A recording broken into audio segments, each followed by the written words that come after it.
Drug and alcohol problems create chaos, lies, and deceit. Trust evaporates. It can leave you spent, incredibly angry, sad, and anxious. Simply put, it's not fair. If you love someone struggling with an alcohol or a drug problem, you're not alone.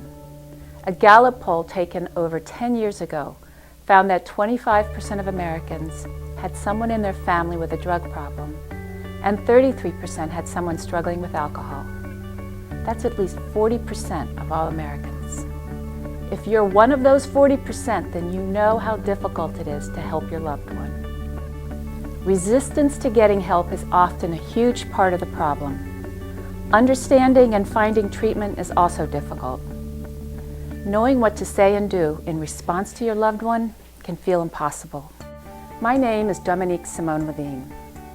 I am a substance abuse researcher. I've spent 15 years studying outcomes of substance abuse programming in communities throughout New England. For the last 10 years, I've also run a program for families struggling with the addiction of a loved one. I myself was addicted to hard drugs and alcohol for over 22 years and have been in recovery from them for the last 19.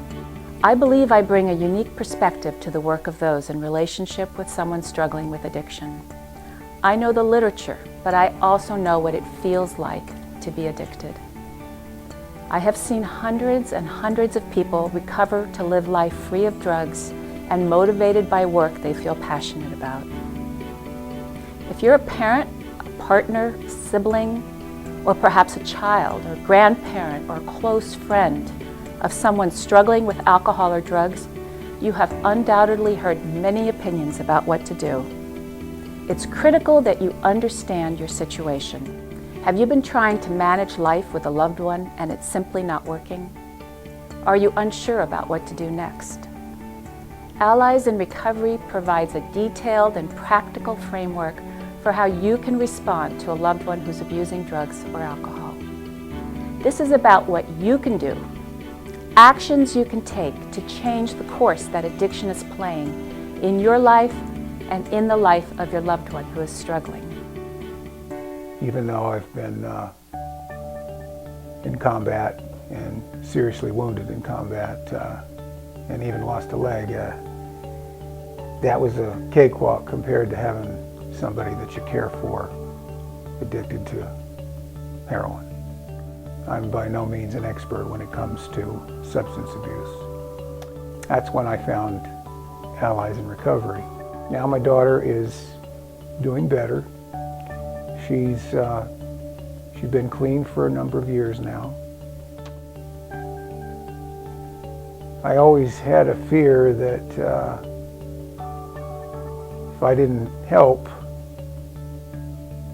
I'd get that call, and found through Allies that my help was not helpful. Right now I look forward to her having a life that's comfortable, that's rewarding, and sharing time with her and her sharing time with me and other family members. This is the essential skill set you need when someone you love is addicted. Whether they are actively using, in treatment, newly sober, or headed for a relapse. There's a saying in Al-Anon, you didn't cause it, you can't control it, and you can't cure it.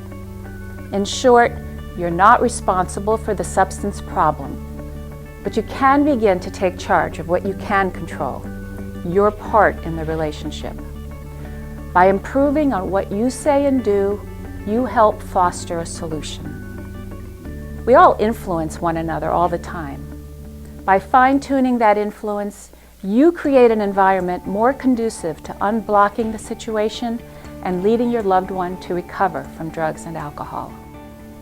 This isn't tough love or simply detaching from your loved one. What we lay out in this site is what science says is the most effective way to act when faced with drug or alcohol abuse. 6 federally funded clinical trials have shown that our approach called CRAFT, Community Reinforcement and Family Training, outperforms anything it's compared with. Craft gets 2/3 of loved ones to enter treatment. Drug and alcohol use is reduced by 50%, and you, the family member, will see your sadness, worry, and anger drop significantly.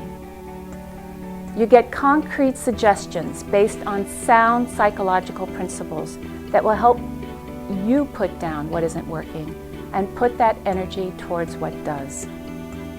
So take a deep breath and commit to trying what we suggest. We are about solutions, staying positive and being constructive. The time has come to end substance abuse in our families.